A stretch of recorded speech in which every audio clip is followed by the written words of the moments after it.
Good morning everybody, and welcome back to another week in Joseph's story. Do you remember where we left Joseph last time? In prison, which isn't a very nice place to be. But that didn't mean that God had stopped loving Joseph or stopped being with him. So why was Joseph in prison when he had been living to please God? Even when we believe in God and follow him, that doesn't mean that everything is always going to go right. God was with Joseph, even in prison, and pretty soon the captain of the prison trusted Joseph and put him in charge of all the other prisoners. I'm sure you know what happened next. Pharaoh's chief butler and chief baker annoyed him, and Pharaoh threw them both into prison.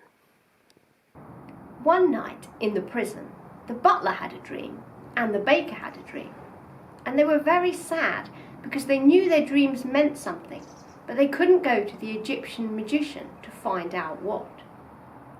Joseph said, "Don't worry, it's not the magicians who can understand dreams, it's God, and God is here with me even in prison, so please tell me your dreams." In the butler's dream, he was picking 3 bunches of grapes and pressing them into wine to put in Pharaoh's cup.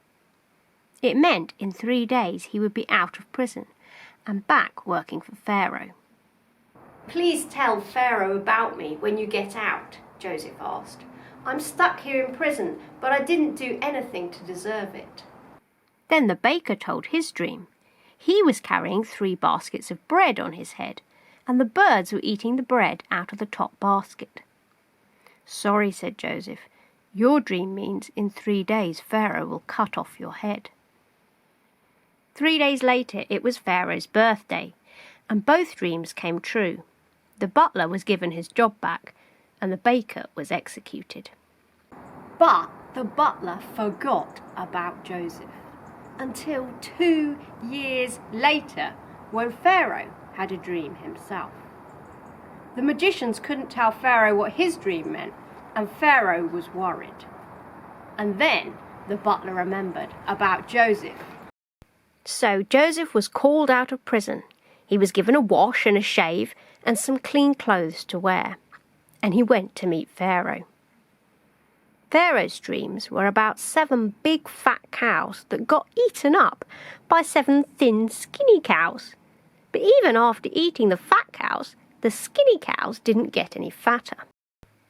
Then there were 7 nice plump heads of wheat that got eaten by 7 poor withered heads of wheat. But guess what? The poor withered heads didn't get any fatter. Joseph bowed to Pharaoh and started to explain. The dream is God showing Pharaoh the future. The 7 fat cows and plump heads of wheat represent 7 years of good harvests. But then comes 7 years of terrible famine when everyone will be hungry like the skinny cows. The famine will be so bad and so long that it will swallow up the good harvests so that no one will remember them.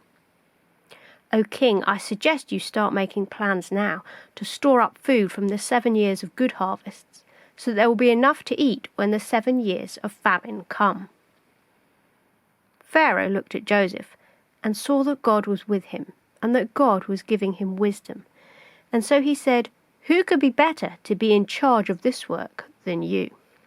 And so Joseph became the 2nd most important man after Pharaoh, and he worked hard and carefully to store up enough food so that when the years of famine came, no one would die of hunger.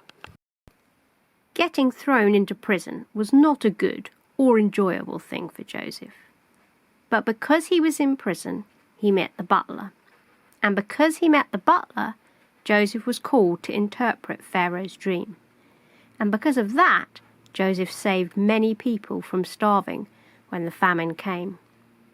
God turned Joseph being thrown into prison into Joseph rescuing all of Egypt from starvation.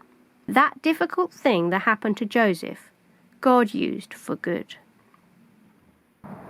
Just because we love God and follow him doesn't mean that everything will always go right in our lives. Like Joseph in prison, some days things will go wrong. But God's promise to us, his followers, is that he can bring something good even out of the bad days. There's a verse in the Bible, in Romans chapter 8, verse 28, that gives us this promise. All things work together for good for those who love God and are called according to his purpose.